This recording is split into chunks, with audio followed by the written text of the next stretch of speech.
Okay. Good evening, everybody.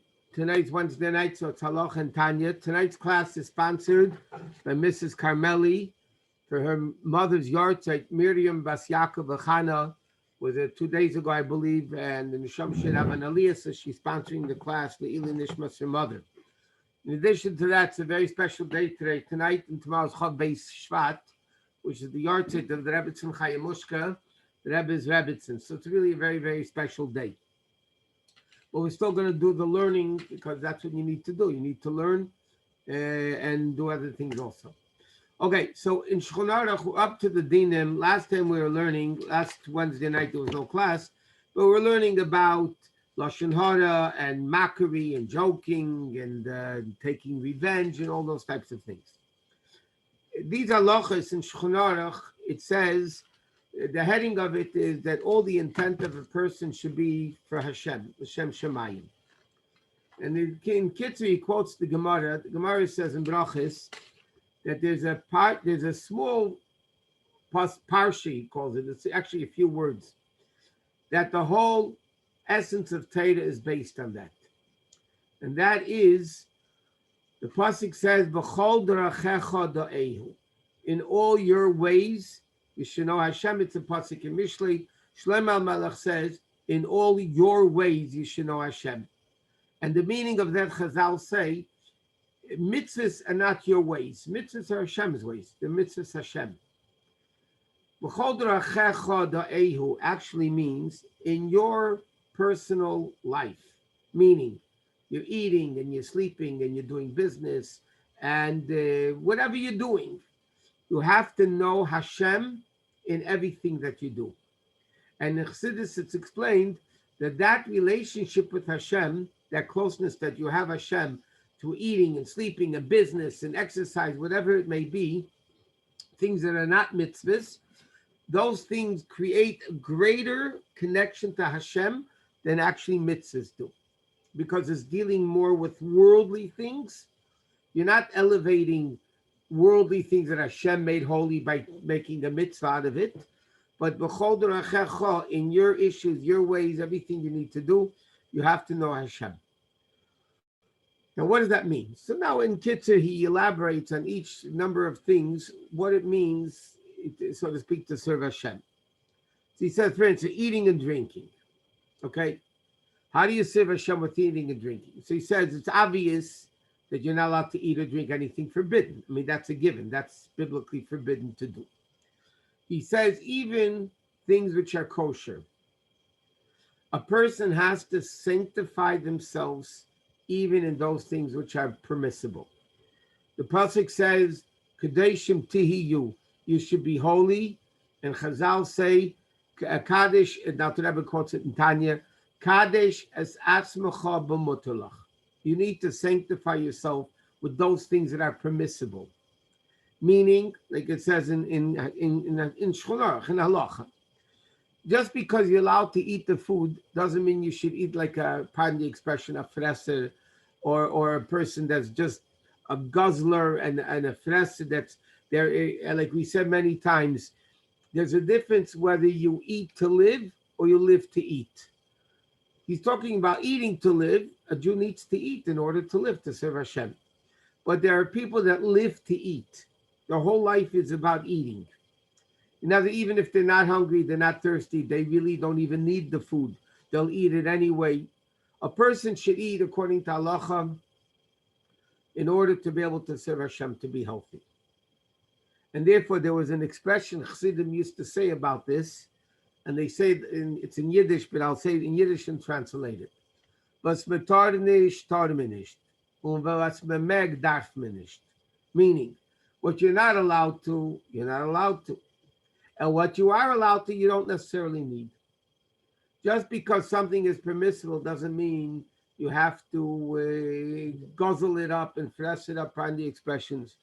So he says a person should not eat like a dog and eat like a donkey. The expression is he should eat to be healthy, to serve Hashem. And there's another interesting Gemara. The Gemara says one of the sages of the Gemara, when he had the food on the table already, the food was right on top, right before him. he would daven to Hashem that Hashem should give him food for the dinner. The question, the food is there already. Why is he davening Hashem should give him the food? Hashem already gave him the food. He wanted to realize to himself that it's Hashem giving me the food, that I should be able to eat to serve Hashem. So therefore, Chassidus explains, even in a deeper way also. When a person eats, we learned that in Tanya, by the way. When a person eats, they elevate the sparks of Kedusha that are found in the food. If a person eats it for the wrong reasons, even though it's kosher and he made a bracha and everything, but they eat it for the wrong reason, they lower the food, like we learned in Tanya, into klipa, into total evil. So a person has to realize the eating, that by the way, that doesn't mean you shouldn't enjoy the food. We're not on that level. A person is allowed to enjoy the food, but what means is the whole life of the person shouldn't be in the food. There's a story with the Baal Shem Tov. The Baal Shem Tov once showed his chassidim in a vision. You know, the Baal Shem Tov used to show his chassidim visions. He showed him an ox wearing a shtreimel, you know, the fur chassidic hats. And the chassidim didn't understand how does an ox wear a shtreimel? So the Baal Shem Tov said there was a Jew that was on Shabbos that was eating the food with such desire and such temptation, and he was completely in it that he became the ox. The Shabbos garments don't change, so he was an ox with a shtreimel, but he became an ox because that was his whole life. So basically what he's saying is a person, when they eat and sleep, it's your things, it's not a mitzvah. In your things, you have to do it to serve Hashem properly. Same thing, like it says, going to sleep and getting up. He says it's self-understood, like it says in the first pasuk of Tillim, but Meishav Leitzim LaYoshav, you should not sit in a group of scoffers. A person should always not listen to wicked people. He should stand in the way of tzaddikim. He should always be close to tzaddikim. He should do everything what he does l'shem shamayim. And he says, even if he can't, but he should try. He should try, and eventually Hashem will help him that he'll reach that level, that he'll be able to do things properly for the sake of Hashem. Okay, now we're sleeping. Okay, what does sleeping mean? Not only that when you're supposed to be learning, you're not supposed to be sleeping. When you're supposed to learn and daven, you shouldn't fall asleep. But a person they should sleep in order to be healthy, in other words. We're talking this is ideally. Obviously, we're not on that level, but at least we should sometimes strive to be on that level. So he says, even when you're tired, he says you should sleep because Pashit, you need to rest. And there's a very interesting thing which Chassidus brings down, and this halachic issue, by the way. Sometimes a person faced with a dilemma. You know, I'm very tired now. And he's in the middle of learning. And he's, I'm very tired. Maybe I should go to sleep, and then I'll be able to get up and learn rested. Or should he continue learning now, even though he's tired? That's a dilemma a person faces. You can have this in a lot of issues in life, not only in mitzvahs. I'm saying in all these things we're talking about here. A person says, listen, I don't know, I'm very tired now. I don't know, maybe I should go to sleep for a little while. I'll get up and I'll learn. Or should I continue learning? And what's the right thing to do? So how do you know what the right thing to do is? You look at the bottom line. I don't know if I should go to sleep now or continue learning. Okay, what are the options? Sleep or learning? Which one's better? Obviously, learning is better than sleeping. You say you want to go to sleep in order to get up and maybe rested and learn later. It doesn't work. Because you have to look at the bottom line. Bottom line is, are you going to sleep or are you learning? So generally, that's the way a person should tell if what they're doing is correct or not correct, you know, in each one of these things. Also, a person should rest and all that. In fact, there's a different amount. It's very interesting. How many hours, halachically, should a person sleep a night? So the Rambam writes 8 hours. In Kitzur Shulchan Aruch, he says 6 hours. There's another opinion halacha that says 7 hours. And the poskim right, it depends. Certain people need more sleep, certain people need less sleep. In Pirkei Avos, which is above and beyond the halacha, it's, Lefnim Ashur Sadin, it says a person should have sleep very little. They tell there was a great tzaddik that slept very little at night. So they said to him, how do you function on such little sleep? He said, I'll tell you the truth. There are people that eat fast. There are people that walk fast. And I sleep fast. So therefore, if you walk fast, you get there quicker. He said, I sleep quick. I sleep fast. So therefore, I get rested before a lot of other people. It's an interesting concept. Next, talking. Again, we're not talking about Torah mitzvahs. We're talking about eating and sleeping and talking. And he says, obviously, you're not allowed to speak forbidden words. Lashon hara, v'chilas, leitzanis, nivel peh means foul language. A person should not be speaking foul language. But what it means is like this. A person, whatever they speak, there should be a purpose in it. The Rebbe Rashab once said, and there's a lesson in Halacha. The Rebbe Rashab said, people don't know what it is today. There used to be something called a telegram.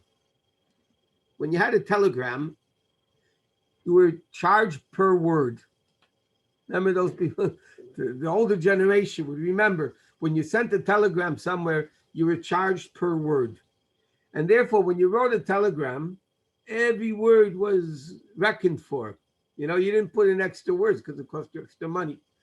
So the Rebbe Rashab, I think was the Rebbe Rashab said, a person should, when they speak, they should think they're a telegram. Every word has to be, in Yiddish they say, eizgerechend. Every word should be calculated. A person should not be screaming. The Gemara says, divrei chachamim benachas nishmoyim. Scholars, they speak quietly. Psychologically, they tell you that if two people are having an argument and one is screaming and one is not, you should know, who's right, the one that's not screaming. Because he doesn't have to scream to prove his point. The other guy is trying to prove his point and he can, so he thinks by screaming, he'll get this point across. No, it's the opposite. A person who speaks calmly is usually the person in the right. So therefore, people need to speak properly, not only in the language, but the way they speak. And they shouldn't, what's called be a yente, just talking a chinik and talking. They should, do what they need to do, even in talking. The same thing when a person is doing business or they're working to make a living. The intent should be to be able to serve Hashem properly. He should do it to make parnasa and to be able to give tzedakah. And a person should be honest in business, even though people will tell you today you can't make an honest living today. But Torah says, no, you have to make an honest living. You have to make sure you have honest weights. You have to make sure that you don't overcharge. Everything a person does should be, as another Mishnah says, Kol Masecha L'Shem Shemayim. Everything you do should be L'Shem Shemayim. Everything a person does should be done properly, quietly, properly, able, refined. All these things need to be done properly. It's interesting. I just saw a vart, not a Jewish vart, but they said, you'll pardon the expression, money is like manure, fertilizer. When it's spread around, then it makes things grow. When it's stuck in one place, nothing can grow. They say you give tzedakah, people when they give tzedakah, so they spread around the money, so they make things grow. It's a proper thing. You keep it all in one place, so then you end up, it's worthless. It doesn't do anything. And the Gemara says, by the way, Rabbi Yehuda Nasi, who is the wealthiest man in his time, the Gemara says that the stable boy, the guy that took care of Rabbi Yehuda Nasi's horses, was wealthier than the king of Persia. Rabbi Yehuda Nasi was the wealthiest man in his time. On his deathbed, on his deathbed, where you don't play games. Rabbi Yehuda Nasi, the Gemara says, picked up his hands to heaven and he swore. He swore, I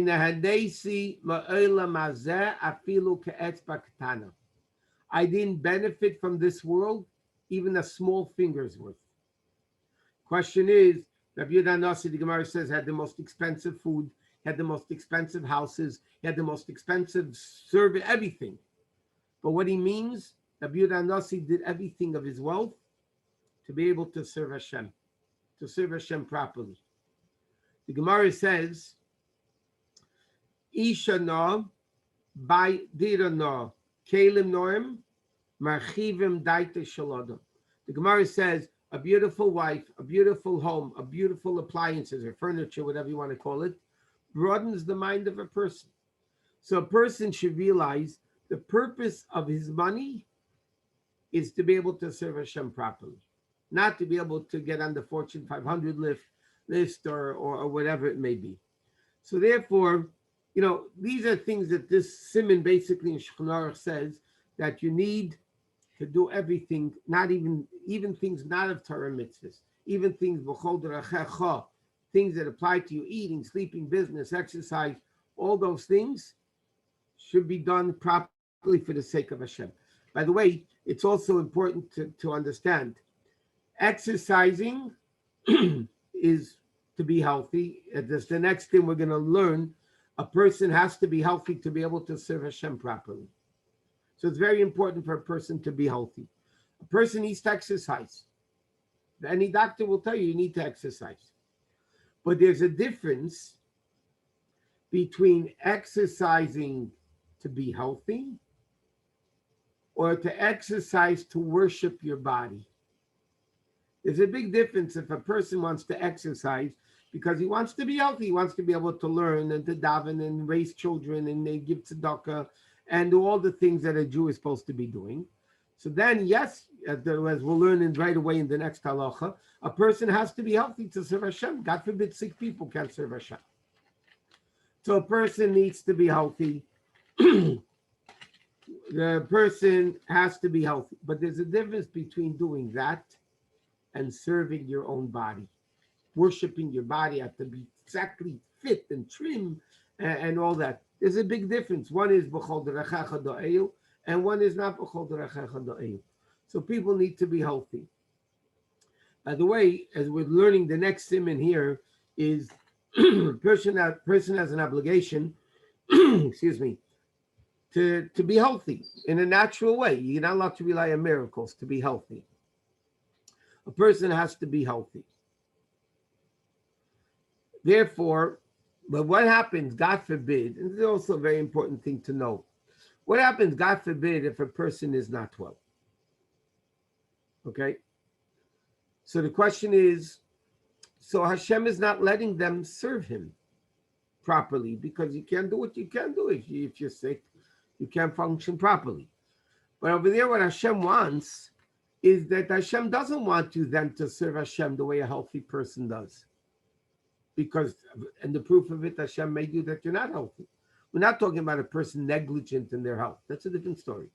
But a person that, God forbid, Hashem makes not well, because Hashem wants a different service of Hashem. Hashem doesn't want that person to run around if they can't or to do things that they can't. Hashem wants a person to serve Hashem whatever way they could. We learned in the past that there's an expression, Mesiras Nefesh, means jumping off a roof, so to speak. But Mesiras Nefesh can't mean jumping from the floor up, from the floor to the roof. That's impossible. So it's explained like this. Sometimes Hashem puts a person in a situation where he cannot serve Hashem. Hashem puts a person in a situation where he cannot serve Hashem. And to give you an example, the Jews years ago in Russia, under communist Stalin regime, okay, Jews were thrown into prison. It's not that they did something wrong, that you can blame them. Okay, you did something wrong. So they didn't do anything wrong. The Russians came and they arrested the Jew. They threw him into prison. Okay, They took away his tefillin. So now you can't wear tefillin. It's not that, okay, I'll walk 10 miles to get a pair of tefillin. That's called Mesiras Nefesh. That's called self-sacrifice. But if I'm in a situation where it's impossible for me to put on tefillin, so what's the story? How can I, what does Hashem want from me? So the answer is very simple.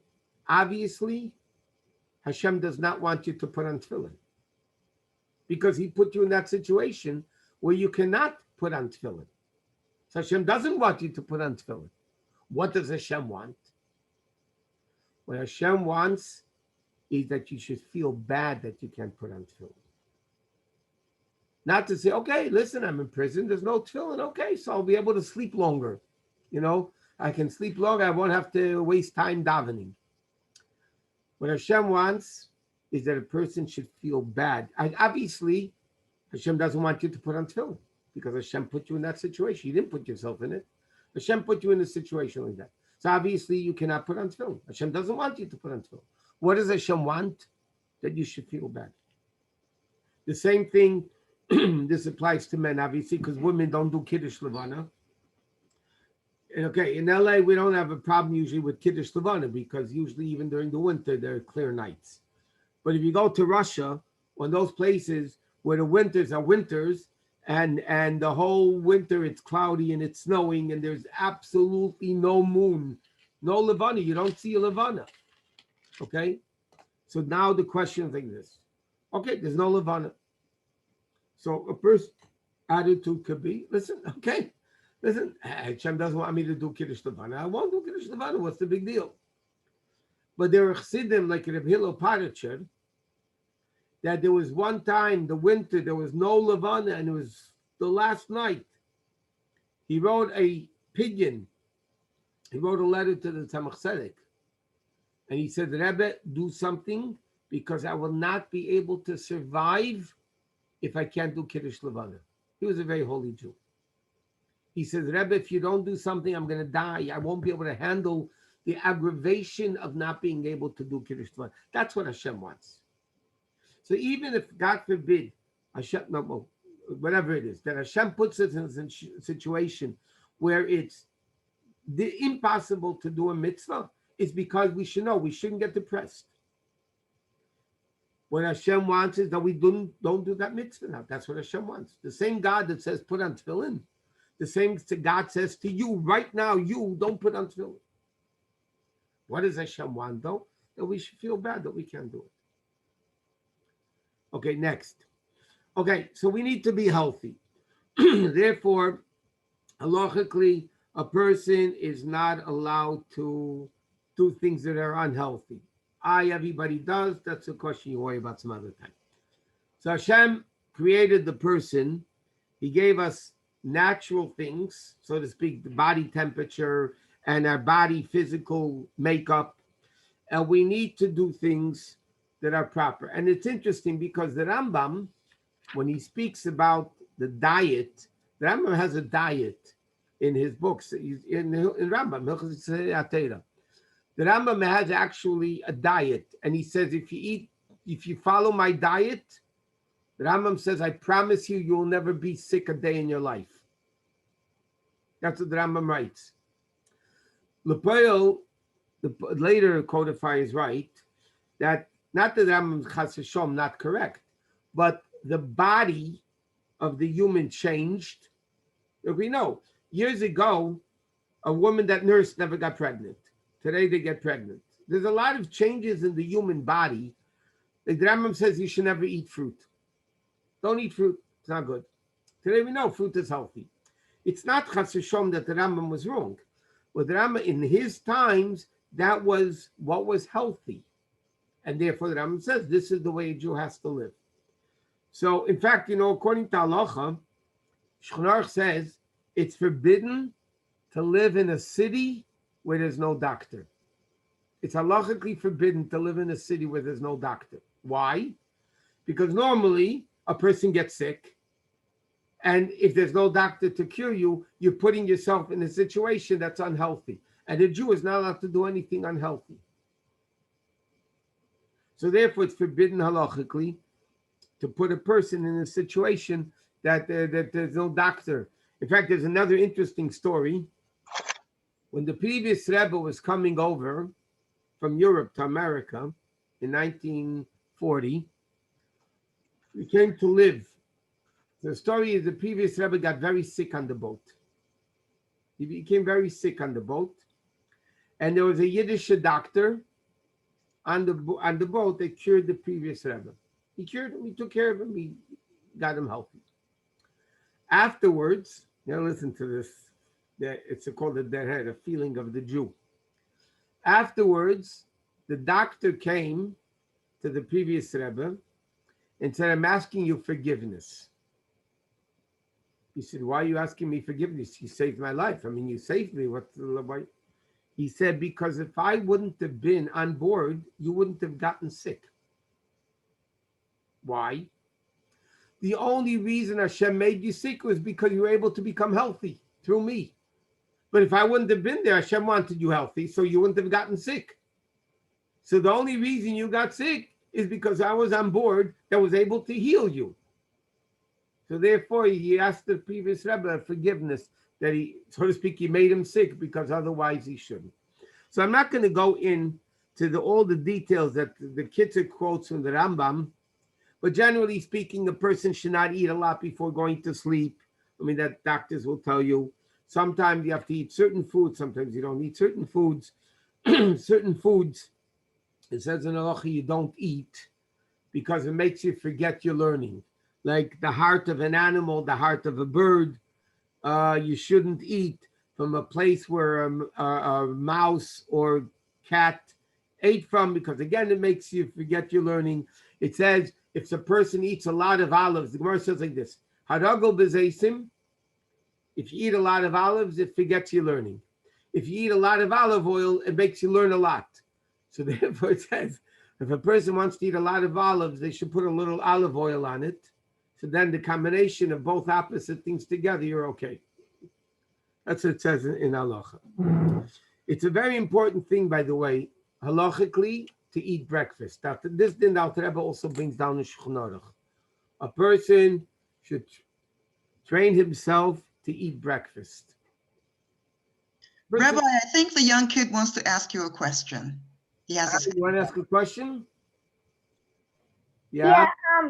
This halacha that there has to be a doctor in your city, has it been around forever? Because there's a rabbi in my school. Last year I had him.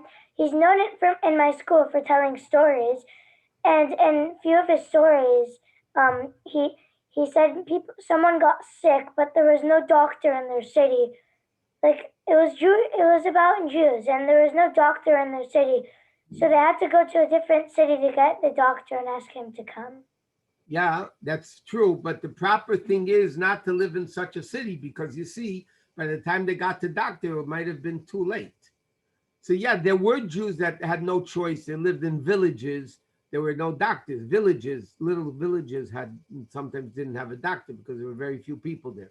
But in a regular city, bigger cities, the din is you need to have, you're not allowed to live in a city without a doctor.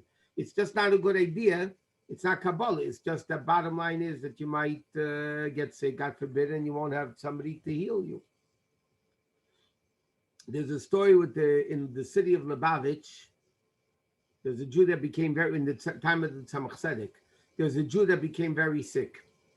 And the doctor said that they need a certain medication.